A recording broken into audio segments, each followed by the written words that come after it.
So my dear friend, in this video I am going to tell you how you can take a backup and restore your backup to your website using UpdraftPlus. So this is my WordPress website. So first of all, I will go to the dashboard and I need to go to the plugin and click on install plugin, and you need to install Updraft plugin. This is the plugin which I have installed.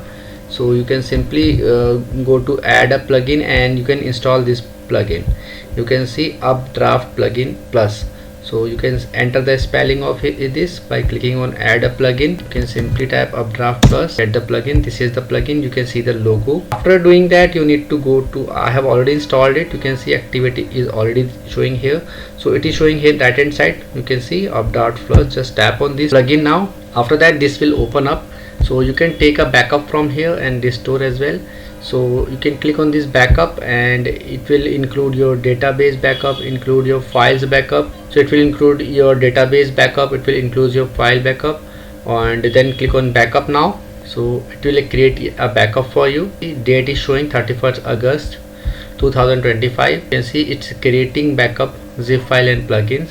So it takes a few minutes or seconds according to your data. It is creating the backup, everything like themes, created backup for zip files, and it is very, you can see backup is have now finished within a few seconds only. Then after that you can scroll down and you can see backup is showing here. So whenever you want to restore, you just need to click on this restore button and you can select everything, and you can click on next to restore it, and it is now restoring your backup. So it is very useful. So you can simply click on restore to restore your data. So it is verifying everything and restoring my data plus plugin, and it is very valuable plugin that you should have on your WordPress website. So you can see everything is restored successfully.